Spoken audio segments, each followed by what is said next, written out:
Welcome, everybody. My name is Matt Johnson. I am counsel to the New Hampshire Association of Realtors. I'm also a shareholder at the law firm of Devine, Milliman and Branch. We're here today for one of our continuing risk management videos on the transaction as a whole. The topic today is the final walkthrough from the buyer's perspective. With me to help us is Beth Ottana. She is one of the members of our risk management subcommittee. Beth, thank you for your assistance today. My pleasure.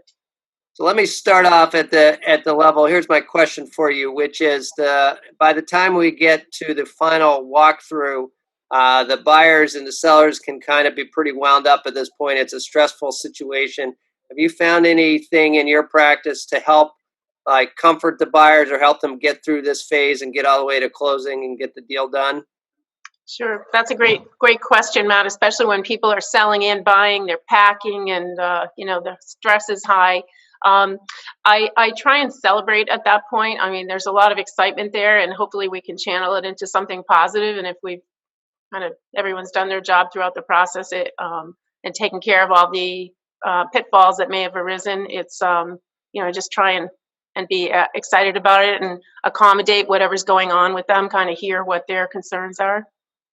That's a great way to do it. And so at the walkthrough, are there particular things that the agent in particular should be paying attention for or being on the lookout for when you're doing that final walkthrough?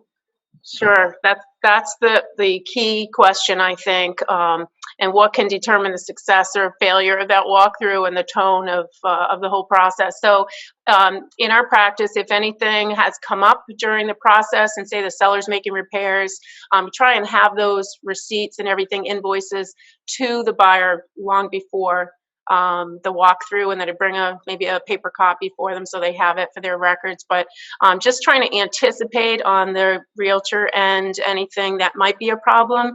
Maybe we've checked in, the agents on both sides to make sure that swing set has been removed, or anything major that people are going to be upset about potentially, so that we proactively deal with things before we walk into the house for that walkthrough.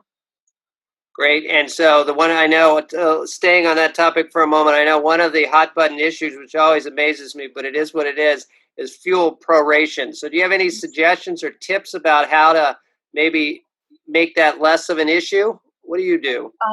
Yeah, I know in our office, what we like to do when we do that final walkthrough is do it as late as the title company will allow, to be fair to the buyers, so they're not paying, especially in the colder months, for fuel that the seller's been using. So we also take a photo of the gauge, call the company, and actually name that representative and send an email to the title company and to the buyer's agent, just to be very forthright with a picture of the gauge and what the proration is. And that way we can have conversations back and forth if there's any question or concern, again, before we go to the house and before we sit at the closing table. So that seems to work pretty well for us.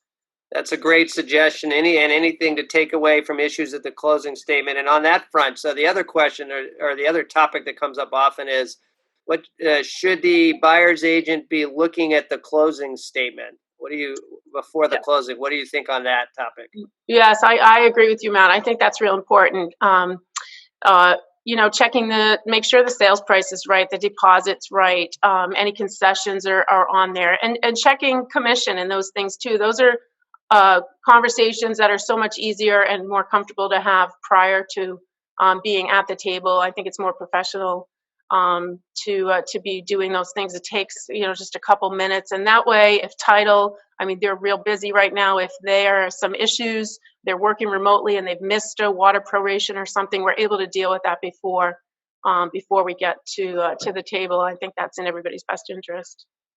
Beth, that's some great advice. I think I'd summarize the takeaway I'm hearing from all of that is take every step you can as the buyer's agent to deal with issues early and find ways to deal with them, address them, and make sure they're all set long before you get to the closing table. That way, the closing can really be sort of mechanical and, as you put it, I think celebratory, right? People are buying a house. That should be the time when all the issues are already resolved. So I think that's great advice for the members. I really appreciate that. And thank you so much for helping out on that topic.